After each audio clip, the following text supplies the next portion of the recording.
Bienvenidos a Poncho Morado Podcast, donde la cultura es una merienda compartida. Y hoy yo tengo una amiga, ay Dios mío, de singular alegría verte en persona otra vez. Bienvenida, Ilmia Vales. Gracias, Angélica, encantadísima de estar aquí, de este reencuentro después de un tiempito de distancia física, geográfica y muy agradecida. Y temporal. Sí.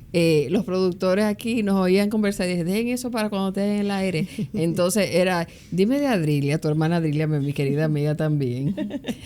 Adrilia, un saludo para ti y otro para Isabel Morillo, que fue que nos unió nuevamente después de un tiempito sin vernos, como de 2001 no veíamos tú y yo. Más o menos.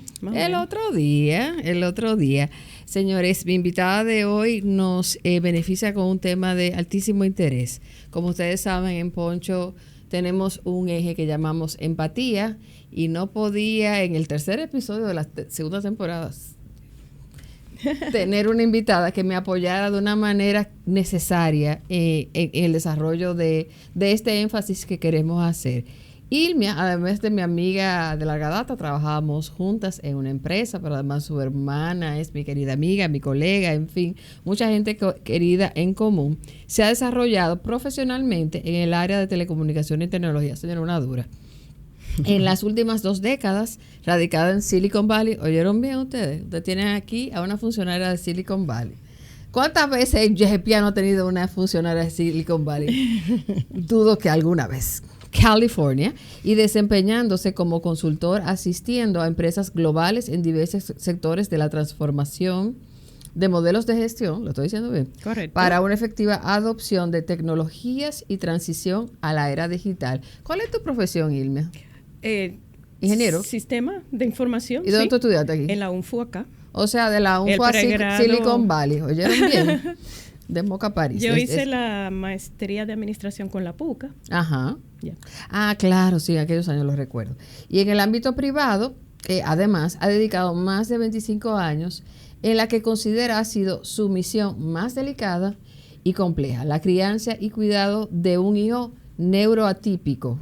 Por cierto, Ilmia, hoy he aprendido contigo y algo más. Cuando estábamos haciendo el arte de este episodio, mi hijo Simón, que es diseñador multimedia, me manda el arte y yo le digo, ¿y por qué tú pusiste una mariposa y un signo de infinito? Madre, actualízate. Esos son los símbolos actuales que identifican tengo que corregir como voy a decirlo, a los ciudadanos neuroatípicos. O sea, me dijo que ya, no sé si tú lo sabes, probablemente sí, que el uso del rompecabezas se considera inadecuado. De modo que vamos a ponernos al tiempo presente de cómo nosotros como comunidad podemos apoyar a la comunidad de familias donde hay un miembro de la familia neuroatípico y desde un ángulo que particularmente yo en los 30 y tantos años que de alguna manera he estado ligada también por motivos familiares al cuidado y en mi caso ya al recuerdo de un ciudadano especial. He conocido a través de Ilmia una dimensión para mí desconocida, pero muy importante y muy necesaria, atención a las familias con personas con este tipo de desafío, porque Ilmia tiene bastante que decirnos. Primero, dice la primera pregunta, ¿cómo estás? Como si ya yo no te di 7 abrazos. ¿Cómo estás, Ilmia? Bueno, muy bien y encantadísima de esta oportunidad. Hace muchísimo tiempo atrás que he venido coqueteando con la idea de poder compartir aprendizajes con la esperanza de que puedan ser de utilidad para otras personas. Es una dominicana de pura cepa. Ilmia, ¿tú estudiaste en La Salle con mis amiguitos? No, mi hermana más pequeña. Ah, tu hermana pequeña. ¿Y dónde fue que tú estudiaste aquí en el colegio? Santa Teresa. Ah, en el Santa Teresa. Yo estoy amigo de amistad del Santa Teresa. Ahorita te pregunto. Ya, ok. ¿Qué significa que una persona sea neuroatípica? Mira, yo te lo voy a responder, pero en un lenguaje un poquito más llano y común. Okay. No posiblemente con todos los términos médicos con que lo haría un profesional de la salud. De acuerdo. Pero básicamente, y en el contexto de lo que es neurodesarrollo, se describe como neuroatípico a un individuo que su manera de desarrollarse y de funcionar es diferente, distinta a lo que se entiende como la norma, como lo típico, como lo estándar. Ok, pero esto es desde el punto de vista de desarrollo de capacidades cognitivas. Neurodesarrollo, correcto. Neurodesarrollo, sí. Ok. Y tienes un proyecto nuevo, Proyecto Zoe. Zoe Sí. viene de vida. ¿En qué consiste el Proyecto Zoe? Mira, Zoe es un experimento que está actualmente en el proceso de formación. Aunque como compañía consultora está ya legalmente establecida en el estado de California. Muy bien. Estamos actualmente en el proceso de ir definiendo todo lo que es el modelo de gestión, la propuesta de valor y los servicios.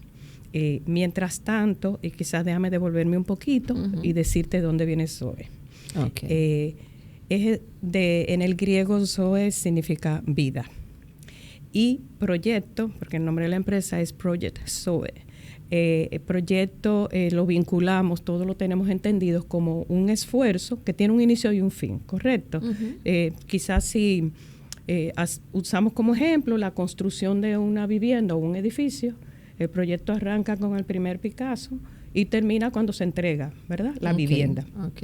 Entonces, nuestra iniciativa ve la vida de esa manera. Muy bien. La vida tiene un inicio y tiene un fin, pero ¿cuál es la parte interesante?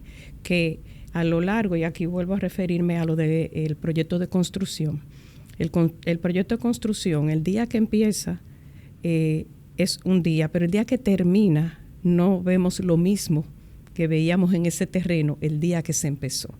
Quiere decir que esa iniciativa se va transformando, va tomando una forma diferente cada vez. Y cada vez que vamos al mes siguiente, vamos viendo distinto ese producto, esa edificación. La vida es igual y la base de Project Zoe es que nosotros desde nuestro nacimiento hasta el último día de nuestras vidas tenemos esa capacidad de aprender y de transformarnos y poder generar todo el tipo de conocimiento, de formas de ser y de hacer que vayamos necesitando para enfrentar los desafíos que se nos presentan en la vida. Qué bonito y qué lógico, porque ciertamente cuando de repente uno se encuentra con una fotografía de una que estaba en el álbum de una tía y wow, yo me veía así, uno es muchas personas con el tiempo y en cada etapa va acumulando o pues también liberando energías, conocimiento, y de eso nos vas a hablar. Y particularmente este proyecto, ¿a qué se dedica? Es decir, ¿cuál es pues la meta o el público meta de Proyecto Zoe? Okay, te cuento cómo surge. Entonces, realmente eso es la convergencia de dos experiencias distintas. Y te comento primero la experiencia profesional. Muy bien. Te escuché cuando hiciste una introducción mía hablar de lo que estoy haciendo actualmente. Yo tengo aproximadamente 2 décadas haciendo consultoría a empresas de distintos sectores a nivel global y estos servicios de consultoría están dirigidos a asistirles en las transformaciones que ellos tienen que hacer para poder hacer la transición hacia la era digital, o sea, una efectiva adopción de tecnologías. Es decir, que tu conocimiento tecnológico se pone al servicio de empresas, o sea, de economía tradicional para dar el salto a la economía digital. Por ejemplo, ¿en qué mercados? Sí, correcto, en todos los mercados. O sea, todo. Sí, yo tengo clientes desde el sector salud, o sea, por ejemplo, grandes farmacéuticas, empresas en el sector de entretenimiento, sector financiero, una variedad.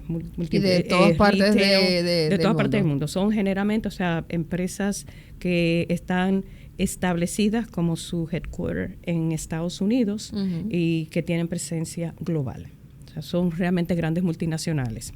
Pero aquí, ¿qué es lo que quizás es importante destacar de este ejercicio de consultoría que yo hago? Dejando de lado las tecnologías, dejando de lado las empresas. Aquí, con lo que trabajamos para lograr que estas empresas logren el éxito de su propósito, es en la transformación.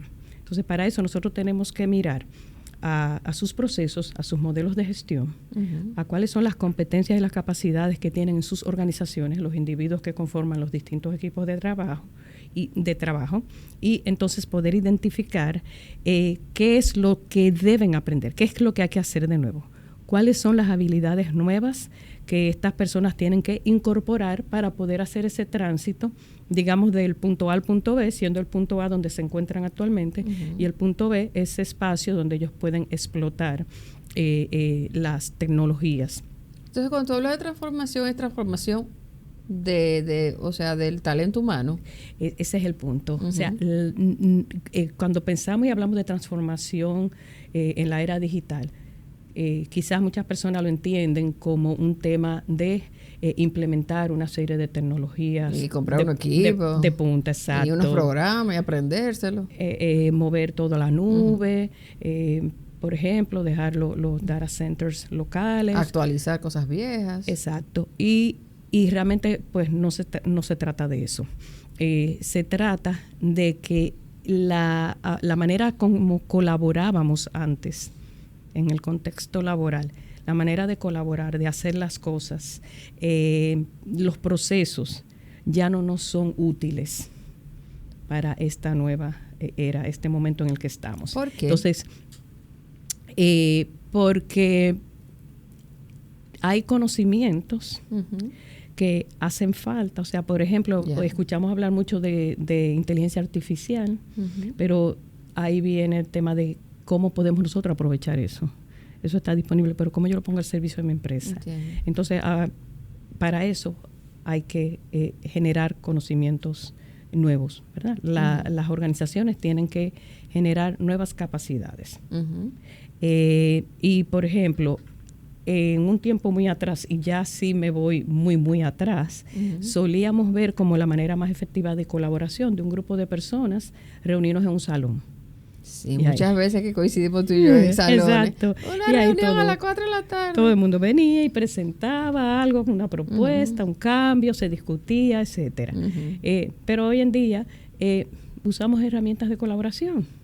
Entonces ya eso supone no solamente el manejo técnico de las herramientas de colaboración, de las herramientas tecnológicas. Aquí hay un tema también de disposición cultural, ¿verdad? Hay un tema de los procesos, cómo se llevan en las organizaciones, una serie de cosas que deben de cambiar a nivel de manera de hacer las cosas y para que se pueda utilizar todo esto de manera más efectiva. Muy bien, pero ahora lo traigo. Antes de tú pasar a la otra cara de la moneda. Sí. En este trabajo profesional tuyo, la meta, obviamente, las empresas empiezan las empresas en rentabilidad, por eso son empresas. Pero me queda, digamos, la inquietud del punto de vista social. En tu opinión, como en tu experiencia interesantísima que tienes, la preocupación de las empresas con las que tú trabajas, toma en cuenta también el bienestar de todo el que está ahí alrededor, en primera línea, los empleados, los mandos medios, los mismos clientes, las personas que están en la cadena, para que ese proceso que es de rentabilidad, porque las empresas no se juntan más que para hacer dinero, de manera, sí. Esa es su razón de ser primaria y ulterior. Pero ¿cómo, te pediría, aunque sea un minutico, cómo tú entiendes que se están dando y que tú puedes apoyar las mejores prácticas para que pues los seres humanos involucrados en ese proceso empresarial estén a gusto también? Mira, y ayuda. Porque se relaciona mucho con lo otro que tú vas a tratar. Se relaciona y ahí vamos a ver. Mira, por ejemplo, lo que aquí le llaman el teletrabajo. Okay. Eso es un cambio cultural muy grande. Y es un buen ejemplo de cuando, para lograr que una empresa pueda evolucionar con todos estos cambios, cuáles son como esos cambios a nivel de su cultura y de sus procesos que tienen que realizarse. Irma, tú que tienes experiencia con empresas de todas partes del mundo, una curiosidad que tengo, después de la pandemia, en la mayoría de los países el teletrabajo se está imponiendo como regla o como excepción. Y por ahí te iba. Por ahí te iba para destacar la importancia y luego y luego vamos a ver cómo hacemos la conexión ya hacia lo personal. Pues te dejo tranquilita. No, tranquila. El teletrabajo, cuando COVID, se hizo una necesidad. Sí. Entonces, todas las empresas que pudieron apoyarse en tecnologías y en herramientas de colaboración, así lo hicieron. Pero pasados los primeros 2 o 3 años, habiéndose caminado ya un trayecto significativo de temas de vacuna y todo eso, hay una cantidad de empresas que están necesitando y requiriéndole a sus empleados regresar al sitio de trabajo. Sí. Y te estoy hablando de mismo en nuestra misma área, en lo que es Silicon Valley, que aunque es el epicentro de la tecnología, pero allí se desea muchas empresas que sus empleados regresen. Entonces, cómo el tema de lo que es la cultura, las creencias de una organización definen hasta qué punto pueden explotar las tecnologías. Okay. Cuando regresamos de nuevo todos al trabajo, o aquellos que tienen que hacerlo, entonces va a haber un poco de un híbrido de la manera más tradicional en que se colaboraba y menos de explotar las tecnologías. Entiendo. En otros casos, pues se logra más. Porque esto es un buen ejemplo. Cuando lo llevamos al plano de cómo se conecta esta consultoría en el mundo de tecnología y de cambios que las organizaciones necesitan hacer, ¿verdad? En lo personal, en la vida, funciona igual. Entonces yo empecé a hacer como una comparación. Y yo empecé a mirar y a observar a lo largo de estos años que justamente en mi rol ya familiar, como madre de un joven en el espectro, como cada día yo tenía que desafiar creencias, formas de ser y formas de hacer para poder contribuir de una manera más efectiva con el desarrollo y el bienestar, tanto de mi hijo como de todo el sistema familiar.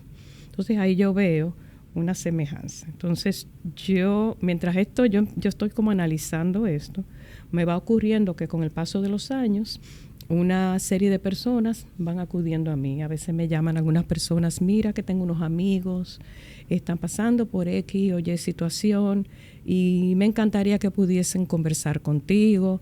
Y eso fue pasando a través de los años de manera informal en algunos casos. Yo sí tenía conversaciones con estas personas. En otros casos yo declinaba y les explicaba por qué. Porque si eran personas que estaban como en alguna crisis familiar o algunos procesos de ansiedad o de depresión o eso, pues yo les dejaba muy claro que yo no podía orientar en modo alguno. Porque esas no son tus capacidades. No, esos son temas ya para profesionales de la conducta, de la salud, médicos, etcétera, etcétera. Entonces, yo lo que sí pude empezar a notar que personas que realmente no tenían como ninguna crisis, que sí me preguntaban, mira, estamos bien, en la familia estamos bien, o la pareja estamos bien. Incluso recuerdo un caso de una pareja, de unos padres que ellos estaban divorciados.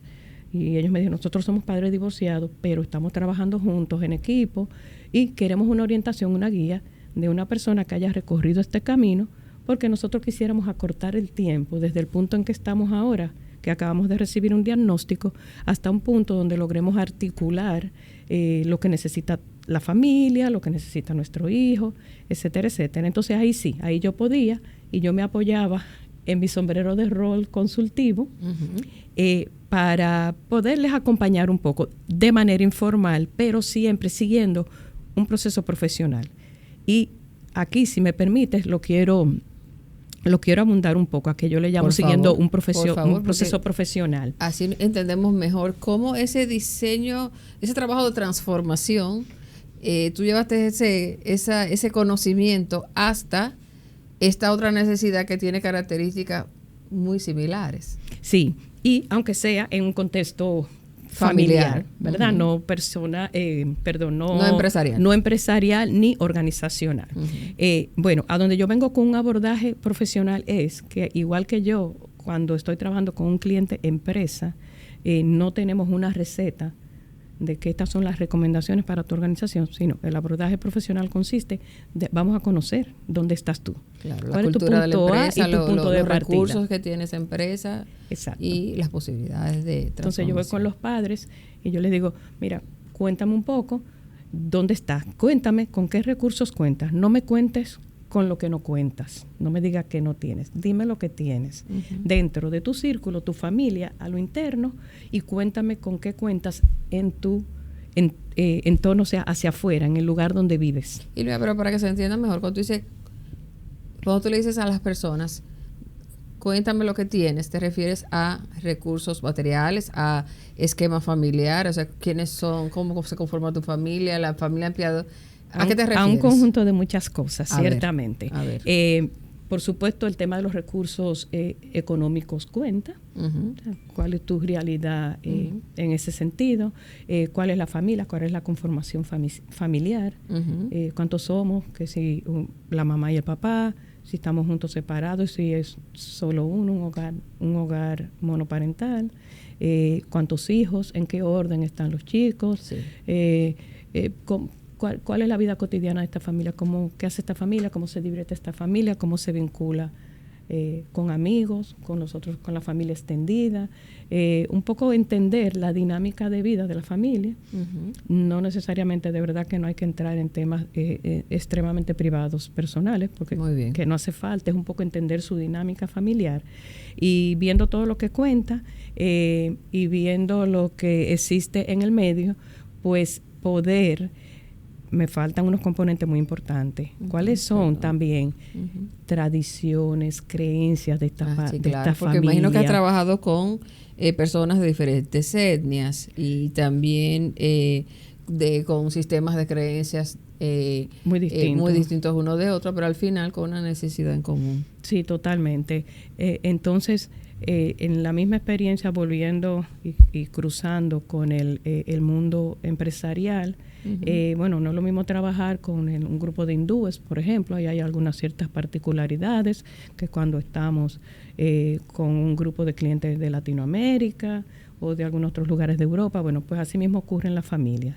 Es muy importante entender ese contexto familiar para, en función de eso, como luego de haber inventariado eso, entonces poder explorar distintas cosas o cambios que esta familia pudiese hacer para poder restablecer lo que yo llamo restablecer el equilibrio. Vamos a restablecer el equilibrio. Entonces aquí hay una manera muy fácil, Angélica, de poderlo explicar. Cuando vamos en un vuelo, a veces ocurre que en el trayecto hay como unas turbulencias. ¿Sí? Perfecto. Entonces el capitán de vuelo mirará una serie de parámetros, cosas que uno desconoce, pero me imagino que factores de velocidad, de altura, etcétera, y tan pronto le aprueban, pues logra como cambiar quizá la altura a la que vamos volando, quizás la velocidad, quizás ambas cosas, y no sé cuáles otras más, pero vemos que en algún momento logramos como continuar con un vuelo calmo. Y ya no se siente tanto esas turbulencias. Sí.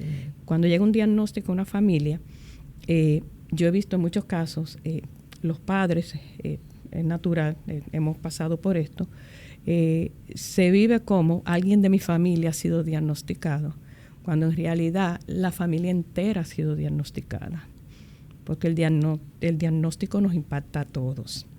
Entonces eso genera ese desequilibrio que puede ser momentáneo en tiempo, puede durar poco, medianamente o mucho, como esas turbulencias, dependiendo de cómo accionemos, ¿verdad? Dependiendo cómo el capitán de nuestro vuelo, las decisiones que desee tomar, el tiempo, etcétera, factores que controla y los que no controlan, eso es lo que va a determinar por cuánto tiempo estamos en esta turbulencia. Entonces la idea con Zoe es, mira, sencillamente estamos sorprendidos, nos ha llegado el diagnóstico, estamos confundidos, nos falta información, no aprendimos, no esperábamos esto, no sabemos nada. Entendemos que esto impacta a la familia, tenemos la conciencia de que eso va a ocurrir y de una manera proactiva y anticipada queremos apoyo. Queremos un apoyo para prevenir que esto escale a una crisis. O sea, ahora mismo estamos en una pequeña turbulencia. Entiendo. ¿Verdad? Entonces, de eso se trata. Es como administración no de crisis, ¿sería qué? ¿De riesgo? Sí, no de crisis. Qué bueno que lo preguntas. No, los manejos de crisis lo hacen los profesionales. Y entonces aquí lo que estamos hablando más bien es cómo yo me informo, cómo yo aprendo, cómo yo pudiese de la experiencia de un otro, pero un otro que va a considerar mis particularidades para poderme orientar. Y no se trata de ofrecer una talla que le sirve a todo el mundo. Como que este traje no sirve a todos, ¿verdad?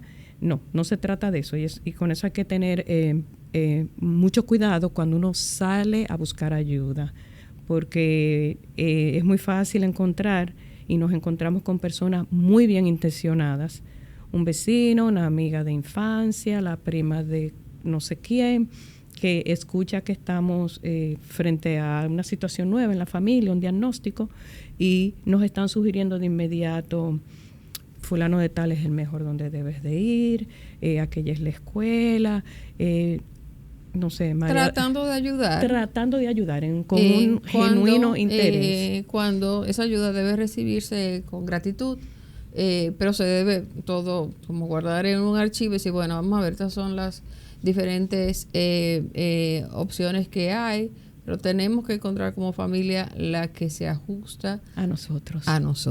Es correcto. Y entender que no necesariamente lo que le funciona a una familia y a un niño le va a funcionar por igual a otra. Más o menos, o sea, primero, ¿cómo tú te preparaste? Aparte, por supuesto, de tu talento profesional, que ya lo conocimos, o sea, que ya lo comentamos, de tu experiencia personal como madre de una persona neuroatípica, que hoy es un adulto. ¿Cómo se llama tu niño? ¿Recuerda? Alex, pero que son 3. Sí, o sea, hay que interesante conocer que Alex es el número 3 y tiene 2 hermanos mayores y tiene a su mamá y tiene a su papá. Actualmente divorciado, pero esa es la estructura familiar de Alex.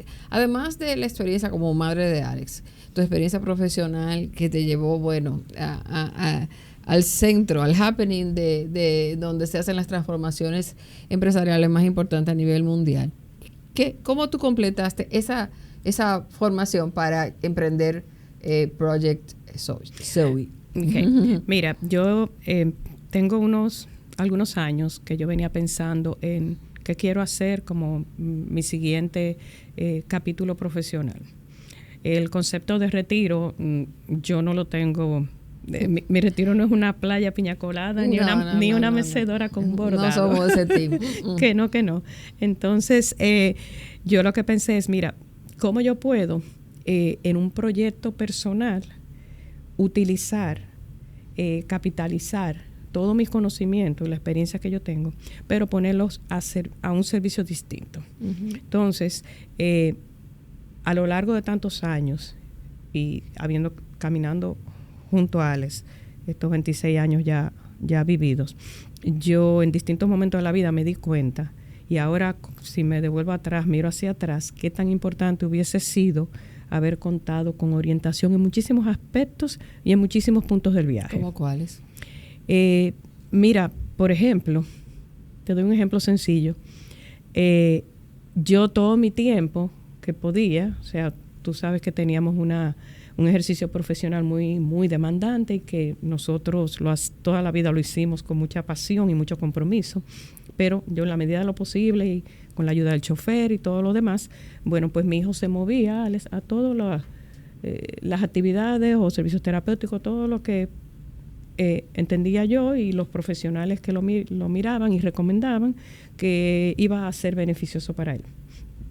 Lo que yo nunca escuché, yo sí escuché, siempre recibí muy buena orientación de cosas que podían ser beneficiosas para Alex, pero yo nunca escuché a alguien decir, mira, si Alex atiende, vamos a usar un número fácil, 50 terapias en un mes completo, bájala de 50 a 48 y esas 2 horas vete a acompañar al mayor a verlo jugando soccer. Eso yo no lo escuché. No, entonces entonces mi hijo un día creció y me dijo, pero tú nunca me fuiste a ver a un partido de soccer. Entonces, y así te pudiera decir muchos ejemplos más. Entonces, esto me lleva, y cuando pienso en todas esas cosas, pienso cómo, por eso te hablaba de cómo el diagnóstico nos afecta a todos, y poder tener una recomendación que se centre en la familia como el grupo que queda impactado, no un solo individuo, y sobre todo en lo que el concepto de el autocuidado, o sea, los padres cuidarse ellos, cuidarse mutuamente, primero de manera individual, mutuamente, y cuidar de los otros hijos y todo el sistema. Al final del día, los padres y los hermanos en el sistema son la gallina de los huevos de oro. Entonces, no la podemos matar, o sea, como desgastarnos en un proceso de que lo único que existe, todos los recursos que existen, todo el tiempo que existe, todo el apoyo que se puede dar, va para un solo individuo de la familia. Yo quiero ser un poco spoiler, algo que debería decirse al final, pero es precisamente para entender por qué me pareció tan importante esta conversación que la tuvimos como amigas hace unas semanas atrás, que duró yo no sé ni cuánto, hablando por teléfono. Me dejó boquiabierta de lo que ha logrado Ilmia con Alex, porque eso permite entender por qué el proyecto para cualquier padre que está desarrollando un hijo neurotípico a una edad un poquito más joven, aunque sea adulto, me contaste, yo creo mucho en el ejemplo para ilustrar cosas que Alex hace de manera independiente. Sabe tomar el servicio público de transporte, tiene sus actividades. Cuenta un poco un día en la vida de Alex, para entender todo lo que esta madre tan comprometida de corazón, pero también con un sistema operativo tan orientado a la transformación, pudo lograr, no solo ella, sino con apoyo además del resto de la familia, y cómo esta familia apoya a la persona que tiene la necesidad especial, pero se apoyan mutuamente. Dime un día cualquiera. Hoy, ¿qué hizo Alex? Sí, te cuento, pero yo quiero decir algo. Dale. Y ahí esas son de las cosas, cuando yo hablaba de nuevas formas de ser y de hacer, de ver las cosas, nuevos paradigmas, que parte de mi proceso de transformación. Yo inicié este viaje con un objetivo en mente. ¿Este viaje a Santo Domingo? No, el viaje de crianza de este niño. Okay. Y mi objetivo en mente era, yo no escatimo nada y esto yo lo voy a cambiar. O sea, hacer desaparecer un diagnóstico. Yo pienso que yo no estoy sola en esta visión, ¿no? En esta manera de ver y de abordar esta necesidad o esta realidad. Entonces, en el camino yo me di cuenta que yo estaba muy perdida, porque realmente mis energías y todos los esfuerzos y los recursos debían estar orientados en cómo llevar a Alex a potenciar su desarrollo, apoyarle en todo lo que se pudiera para maximizar su desarrollo, pero sobre todo, cómo lograr que él llegara a sentir, vivir, estar en bienestar. Entiendo. Cómo identificar cosas que para él pudiese hacer, que para él, aunque fuese un desafío, las pudiera lograr y le dieran satisfacción. O sea, como que yo me fui moviendo de que lo que quiero es hacer que desaparezca un diagnóstico y, por ejemplo, que él pueda ir la primaria a la escuela tal, la secundaria allí y la universidad a tal. Entonces yo me fui moviendo de esa meta a una meta, cómo hacer que este niño pueda disfrutar la vida. Y en esas adaptaciones que fuiste aprendiendo, quizá qué hitos tú nos puedes contar. Por ejemplo, con el tema de la escuela. O sea, en un punto mi insistencia y todo lo que yo hacía era para que él estuviese en un salón de clases tradicional.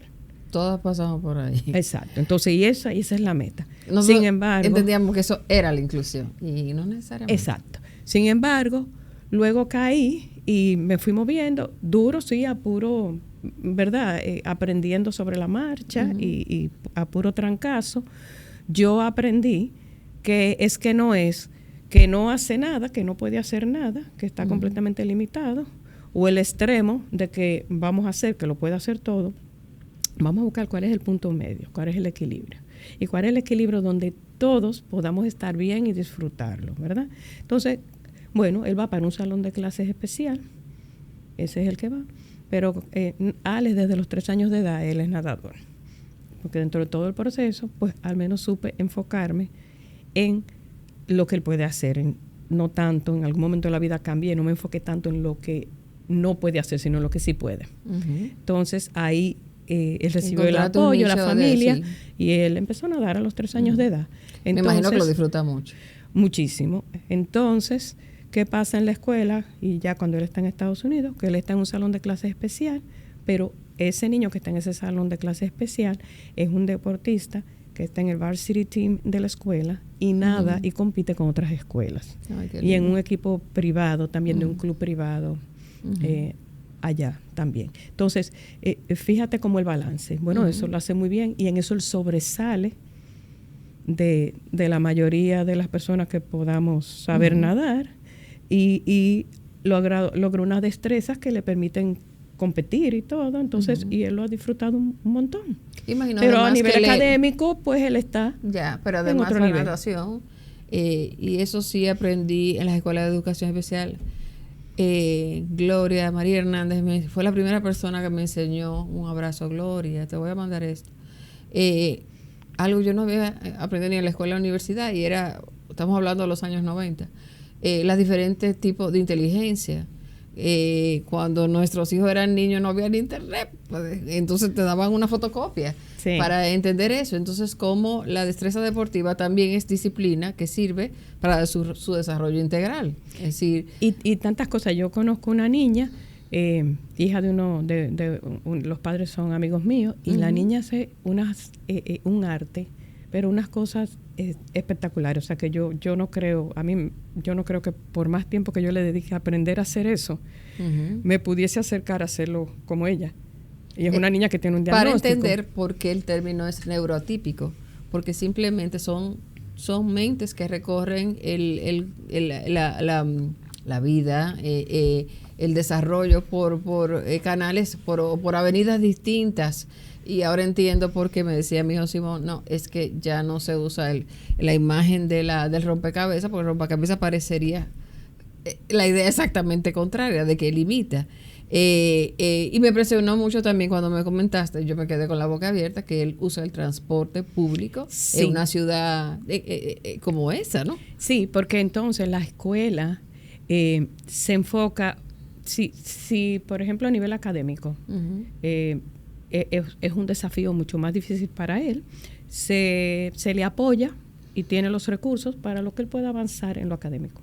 Pero entonces no deja de apoyarse el tema y eso a mí me ha encantado, ese enfoque de la cultura americana, de ayudarles a que puedan valerse por sí mismos lo más posible.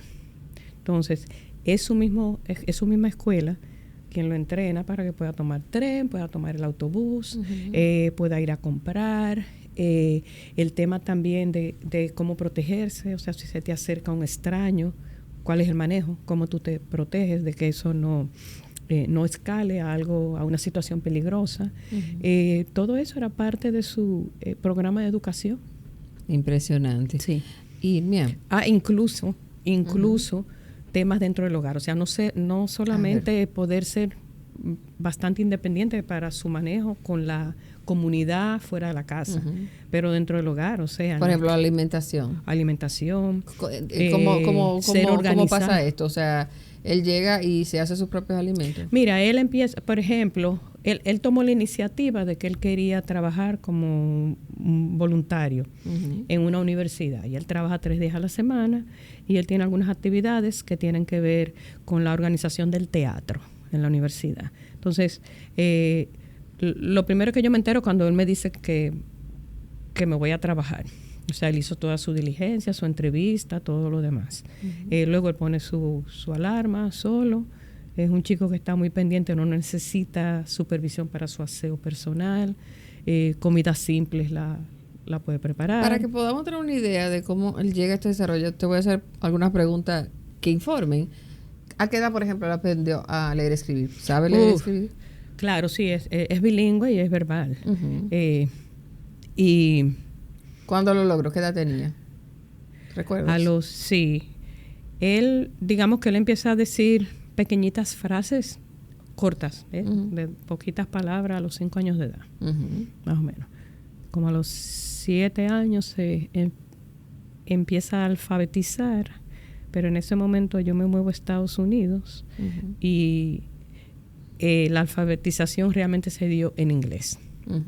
O sea, él empezó el proceso en español, pero al irnos tan pronto, ya el inglés funciona más como su idioma base.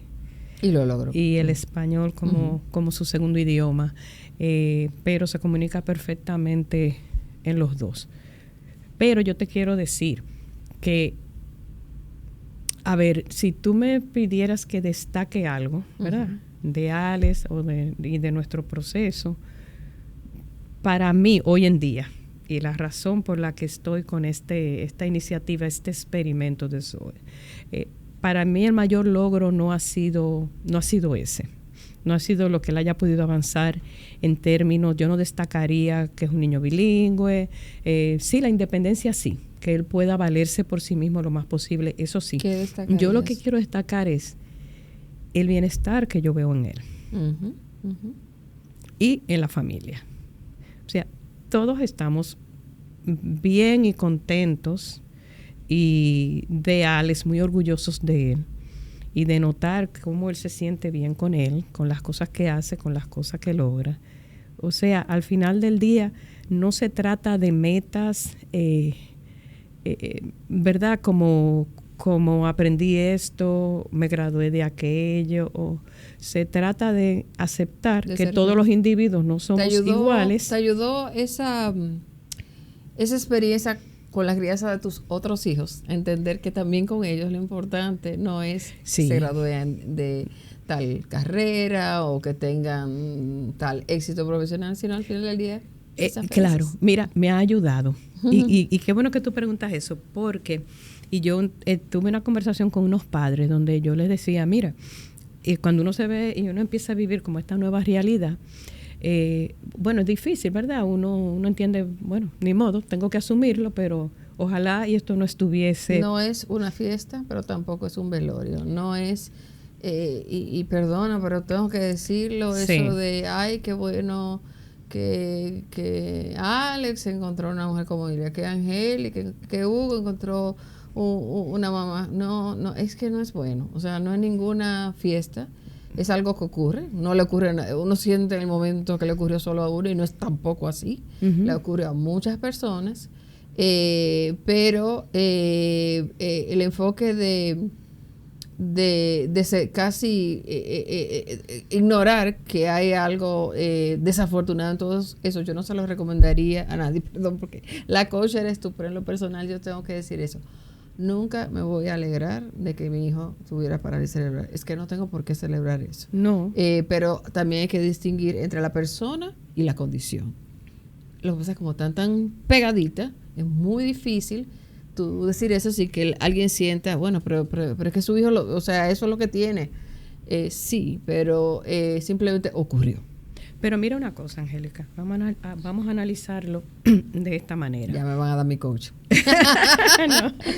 Mira.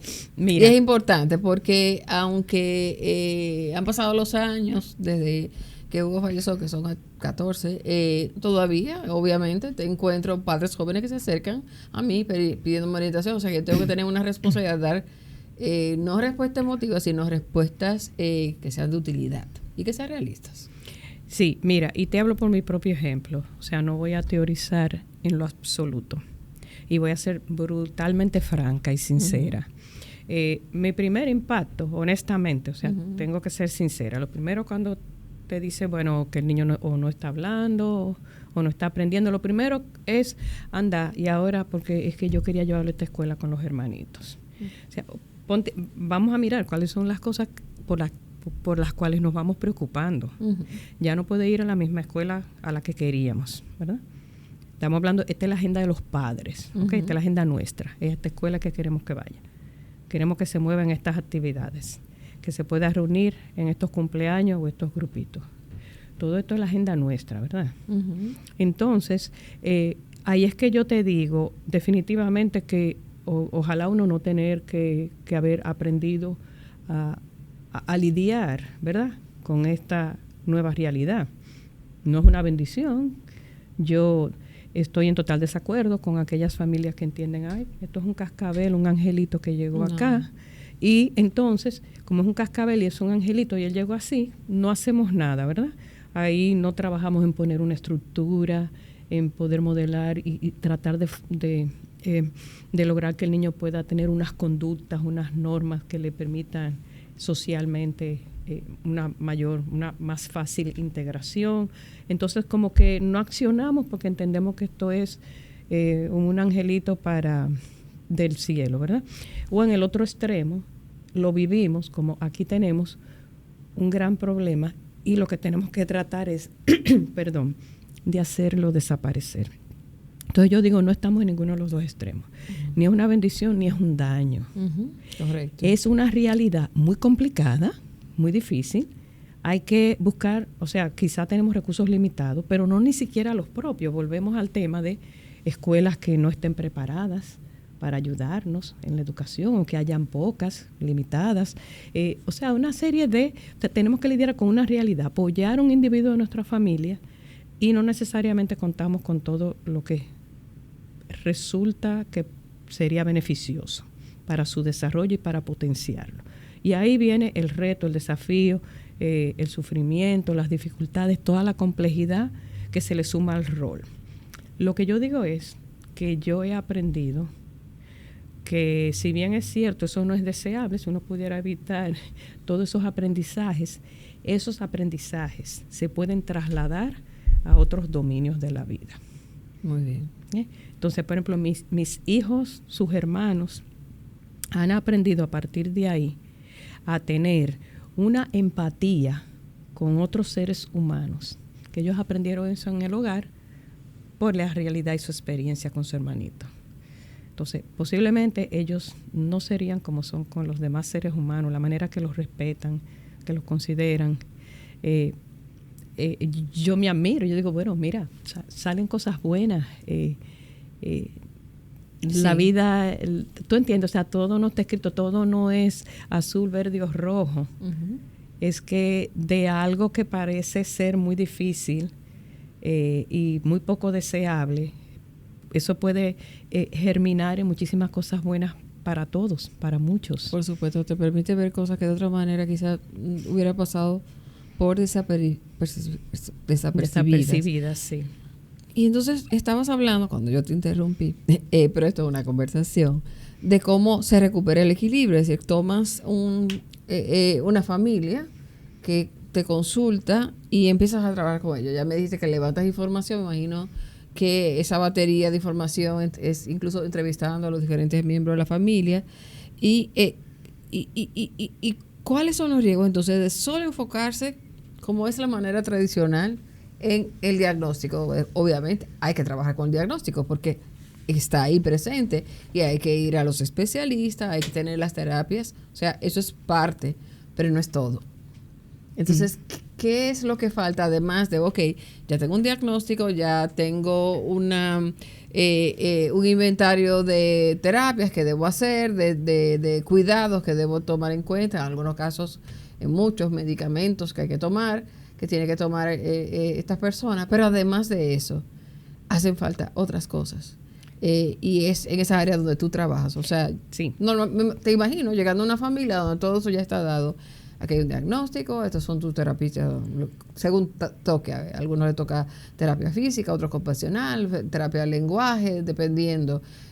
Hay o no escuela especial, hay incluso una niñera, en fin, una serie de cosas. Hay un equipo, porque muchas veces estas discapacidades vienen asociadas con otras y se necesitan equipos especiales en las casas, además de los medicamentos. Entonces, normalmente tú llegas a ese escenario y ¿con qué aportas? Ok, perfecto. Mira, vamos a empezar con en qué yo no aporto. Importante, sí. Ok. Con relación al niño, porque yo hablo aquí yo doy un apoyo a la familia, pero primordialmente a los padres, la persona que tenga de manera sustituta el rol de cuidador primario. Entiendo. Y ahora te voy a decir a qué va o a recordar a qué va enfocado este apoyo a la familia. Pero primero, lo que yo no hago. Yo nunca tengo la necesidad, ni la tendré, de ver o conocer los detalles de un diagnóstico, de ver o conocer los detalles de un plan de intervención terapéutica que se haya recomendado o que los niños estén llevando. Yo no miro, reviso, valido, invalido, ni opino, tan siquiera, absolutamente yo no tengo que ver nada de eso. De hecho, yo no tengo que ver, aunque mi servicio es virtual, yo tengo clientes en distintos países, tengo un poquito de clientes individuales. Yo nunca he visto un niño o una niña. Para eso existe todo un equipo profesional. De eso se encargan los que diagnostican, eso tiene que estar dado, los terapeutas, los profesionales de la salud, los educadores, nada de eso. No, me pueden venir antes de que tengan todo eso articulado. No hay un orden. Pero es yo importante saber yo eso. no intervengo, ni puedo, ni tengo las competencias para colaborar en qué hay que hacer con el niño, ni cómo hacerlo. Ninguna de las dos cosas. Entonces, ¿a dónde voy yo? Mi tema es, esto es un viaje de vida, por eso lo de la nueva realidad. Mi foco de atención es de nuevo a restablecer el equilibrio, a salir de la turbulencia e ir a una zona donde podamos navegar de una manera más confortable. Que un viaje que va a ser largo no tengamos que hacerlo dentro de una turbulencia constante. Para eso el enfoque está primero en el bienestar de los padres. Vamos a ver qué es. Por eso yo hablaba del inventario, de con qué se cuenta. Porque todo lo que vayan a hacer con el hijo tiene que ser en función a lo que se puede. Que ahora te voy a dar un ejemplo. Entonces, si tú te pones a esos padres, yo una vez escuché de alguien que me contó que hizo unos préstamos horribles para llevar a un niño a un programa en otro país porque había escuchado que habían tenido mucho éxito con muchas personas. Yo no sé, porque todo depende, quizás en ese préstamo esos padres lo podían en un tiempo resolver, ¿verdad? Pagar o lo que sea, pero no sabemos a qué precio, que otras cosas se estaban quedando sin atender, si quizás había una opción de que aunque este sitio ya estuviese posicionado como lo mejor del mundo, pero si es el mejor del mundo y yo me voy un poquito más atrás a algo muy bueno, que no sea lo mejor del mundo, pero de repente me permite cuidar de todo el sistema familiar. Entonces, claro, si eso le funciona a los padres, o sea, mirar esas cosas y evaluar qué desean hacer, qué a ellos les funciona, cuáles otras opciones hay, tratar de orientarles hay que recabar la mayor cantidad de información posible. Hoy no es tan difícil porque ya acceder a información. Sobre todo es que muchas veces las soluciones están en nivel experimental. Exacto. Entonces es una promesa. Sí. Y tú haces como una especie de análisis FODA. Riesgo, oportunidades, ves ahí, bueno, que al final la decisión es de los padres, pero tienen que estar conscientes de que... Ese es el tema, como lo que tú dices, hay que estar consciente de que es bueno o es malo que decidan hacerlo, no es bueno ni es malo, pero en lo que hay que acompañarles vamos a ver las consecuencias de si te vas por este camino o si te vas por este otro. Y cómo te sentirías tú con una de estas dos consecuencias. Eso es lo que determina lo que es más conveniente para ti hacer. Cómo tú te sentirías con esa consecuencia. Entonces, con relación a... En otras palabras, no lanzarse con los ojos cerrados porque... No, me recomendaron hoy de alguien. Y además la esperanza, hay que entenderlo. O sea, de repente a todos nos han dicho tal procedimiento ayuda. Y sí han ayudado. Por ejemplo, recientemente me he enterado de algo que no existía cuando... mi hijo vivió, y es que se está usando el Botox para tratar la espasticidad en la parálisis cerebral. Y yo, mira qué cosa tan grande. Algo que ahora, hasta por estética, se usa. Sí. Y en algún momento fue algo experimental y ahora es rutinario. O sea que ciertamente hay soluciones que con el tiempo mejoran la calidad de vida, porque como bien dices, el diagnóstico no va a desaparecer. Exacto. Pero sí se puede mejorar la calidad de vida de la persona neurotípica y por ende del entorno familiar. Pero tu intervención es decir, ojo, aquí hay un costo. La toma de decisión tiene que ser consciente. Tiene que ser consciente, ayudarlos a analizar esto para que sea una toma de decisión consciente. Otra cosa, con el deseo, y bueno, nosotras lo entendemos, hemos estado ahí, hemos pasado por eso, de tratar de aportar y apoyar lo más posible a ese nuestro miembro de la familia. Nos enfocamos tanto en el corto plazo que nos olvidamos que hay que trabajar en el hoy, pero hay que ir planificando el mañana. Y eso sí es una parte que el hecho de yo vivir tanto tiempo fuera, ahí yo aprendí a importantizar más la planificación del largo plazo. No vivir el día a día, el cortoplacismo. Sí, no, y con un niño que tenga un hijo en una familia, que tenga alguna condición. Como yo mira, hay que pensar que mañana no podemos estar aquí. Claro, pero además no se trata de una pereza, sino de que es tan agobiante a veces el día a día, que no es que no quiero planificar, es que no tengo tiempo. O sea, no tengo cabeza para planificar porque tengo soluciones inmediatas o sea, decisiones rápidas que hay que tomar de algo va a pasar mañana o pasado mañana. Correcto, y lo que no queremos es quedarnos, como a veces las metodologías suelen ser tan útiles cuando vemos los cuadrantes, ¿verdad? No queremos quedar sentados en lo urgente y no mirar lo importante, porque lo que ocurre es que todo lo importante que deja de verse en un momento se transfiere a lo urgente, y esto es lo que queremos minimizar. O sea, más trabajar en la prevención de la crisis y prevenir que llegue, en vez de tener que llegar al punto donde tenemos que intervenir la crisis. Entiendo. Y los riesgos para el propio paciente, es decir, hemos hablado de los riesgos para los padres. O sea, para llegar a esa nueva realidad, ¿cómo o sea, al final, ¿qué haces? ¿Una recomendación verbal? ¿Haces una mesa donde se sientan todos los miembros? ¿Un poco cómo funciona? Mira, sí, es muy importante. Yo te comentaba al principio que estamos en el proceso de definir ya de una manera más formal, documentada, las propuestas de valor y todo lo que sería la metodología, etcétera. Pero sí te puedo comentar cómo lo hemos venido haciendo. Y fundamentalmente, de nuevo, inventariar la situación de la familia, discutir cuáles son esas áreas en las que entiendan que requieren recomendación, partiendo de esa conversación inicial, es una conversación que tenemos de una manera sin ningún tipo de compromiso. Ahí yo de una manera directa puedo confirmar o no en qué puedo asistirles, en qué les puedo apoyar y qué cosa queda fuera del alcance.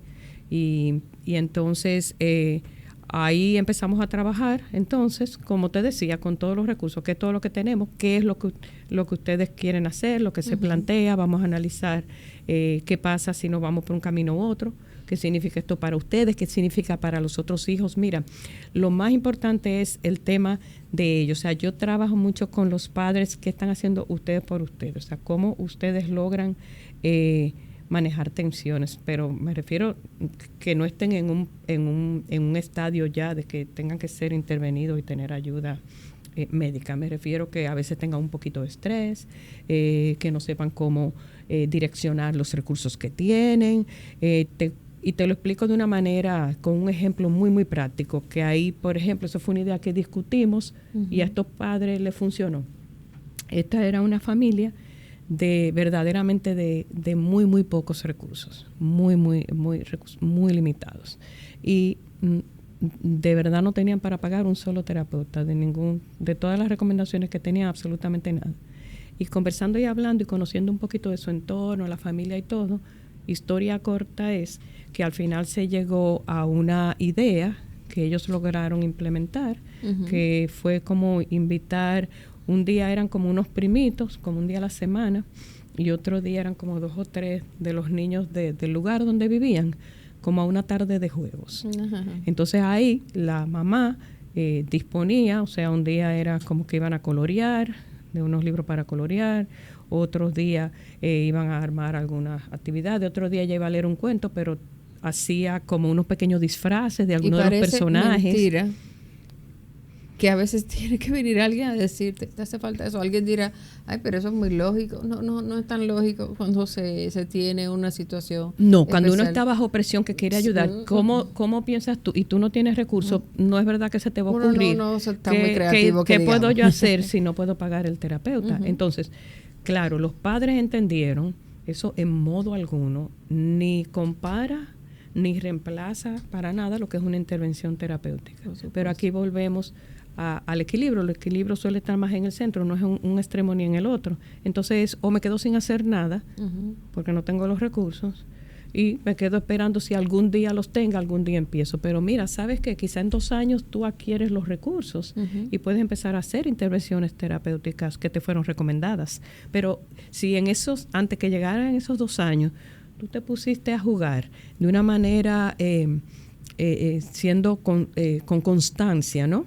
2 o 3 veces a la semana, unos juegos organizados, donde el niño tenía un contexto de socialización con otros niños, donde se hacían actividades que de alguna manera influyen en que practique algunas destrezas, etcétera.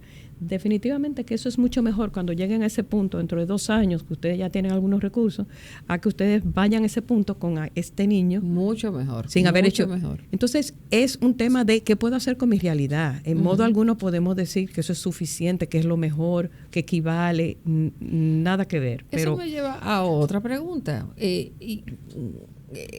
hemos escuchado hablar de tu experiencia en los Estados Unidos, donde tu hijo se ha desarrollado, y alguien puede preguntar, bueno, pero irme a trabajar con personas que no están en un país desarrollado como los Estados Unidos, sino en un país como la República Dominicana, o como puede ser, no sé, Costa Rica, alguien que nos esté oyendo que no tenga acceso a trasladarse, a emigrar a los Estados Unidos o a un sitio donde muchos de sus servicios por ley son incluso gratuitos, sino que estamos en un sistema donde por el contrario hay muchas carencias. ¿Has trabajado, por ejemplo, con personas en países desarrollados, en vías de desarrollo? Sí, por supuesto que sí. He tenido algunos clientes en América del Sur, o sea, países latinos, todos no tienen el mismo nivel. O sea, que tú estás acostumbrada también a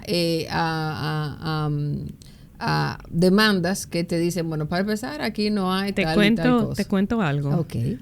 No hay un sistema perfecto. Ni siquiera en los países desarrollados. No, sí, hay cosas que nosotros en nuestros países, por ejemplo, en nuestros países hispanos, latinos, hay cosas que podemos lograr con mayor facilidad que en países más desarrollados y viceversa. Por la idiosincrasia.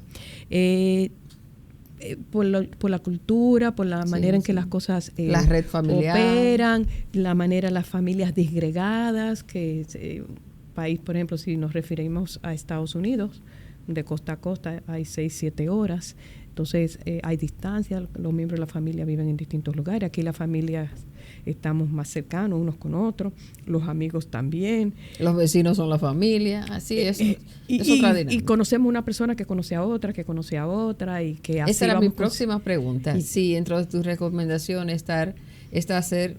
Y perdón, Angélica, e incluso en países ya más desarrollados, que todo está muy organizado, eso también tiene la otra cara de la moneda, es que a veces esos sistemas son menos flexibles. Por ejemplo, tú escuchas aquí, yo lo hice cuando mi hijo era bien pequeñito, que hubo un momento que él estuvo en un colegio y yo llevé lo que aquí se le llama una sombra. Entonces yo pagaba una maestra, ella estaba en mi nómina privada, y ella acompañaba al niño a la escuela. Pero en Estados Unidos eso tiene una serie de implicaciones, y esa maestra no puede estar observando a otros niños que son de otros padres, que no hay un agreement, que pueden, entonces ya no se puede hacer, y quizás en un momento eso ayuda en un proceso de transición, de ver si un X plan funciona y luego lo desmontamos. Ese tipo de experimentos, de ayudas, de soluciones fuera del cajón, no la podemos o sea, es muy difícil implementarlas en sistemas más desarrollados donde todo está como muy rígidamente establecido. Entonces, lo comento porque es bueno desmontar quizá el mito, la idea de que hay todo mundos resuelto. Sí, de que hay mundos donde todo funcionaría mejor. Y porque no es así. Irmia, ¿dónde los interesados, las interesadas pueden contactarte? Mira, como estamos en el proceso de construirnos ya más formalmente, parte de eso es lo de presencia en las redes y el website. Uh-huh. No estamos listos todavía, pero mientras tanto, de manera temporal, solo mi primer nombre, ilmia@yahoo.com. ilmia@yahoo.com. YLMIA@yahoo.com. Y una servidora a disposición, si se le olvida, que Ilmia se escribe con pues conectar a los amigos de Poncho con nuestra querida Ilmia. Ilmia, muchísimas gracias. Qué gusto tan grande y qué necesidad tan importante, no solo para la familia neurotípica, como dice que es la familia, no es la persona, sino también para la comunidad ofreces, porque poco a poco vamos construyendo el mapa de los apoyos mutuos, y es más lo que se puede lograr que la barrera alta que se ve. Son desafíos que cada vez tienen más atención. Probablemente cuando me visites el año que viene, que pases por California, ya estarás en una etapa donde seguramente me vas a hablar de políticas públicas. Ya te veo diciendo, no, pero en República Dominicana hay que hacer exámenes. Me gustaría cuando ya volvamos a vernos en persona, que seguimos conectadas, invitar también a otras personas que trabajan del punto de vista diagnóstico y eso, para validar justo la complementariedad. Yo sé que de repente un padre que puede estar pasando por esto en su primera etapa se podría sentir abrumado y tantas cosas. Uno se acostumbra, te sientes tranquilo. Después el amor familiar hace que todo caiga. Nada es perfecto, ni siquiera la crianza de un hijo sin este tipo de desafíos es perfecto. Esa es parte de la vida. Sí. Pero qué bueno que tenemos a una persona con el sentido y la sensibilidad de juntar sus capacidades de profesionales de tan alto nivel con sus personales de tan honda calidad humana. Ilmia, muchísimas gracias. Agradecida yo por la oportunidad. Esta es tu casa. Y mi llamado final sería que todos los que nos escuchan, si tenemos familias que tienen la situación, el desafío de la crianza y la educación de algún hijo con diagnóstico, incluirnos en ese paquete también. Tenemos que cuidarnos nosotros mismos. Tenemos que buscar orientación y si necesitamos en algún momento por una situación de crisis apoyo profesional también tenemos que mirarnos. Nosotros queremos durarle a nuestros hijos el mayor tiempo posible, acompañarles en su viaje, y puede ser una aventura además de difícil, porque eso promete y es la verdad, pero muy excitante, de muchos aprendizajes y de mucha gratificación también, mucho crecimiento humano. Gracias de nuevo. No, gracias a ti, por favor. Señores, qué maravilla de conversación, y como siempre digo, cambio y fuera.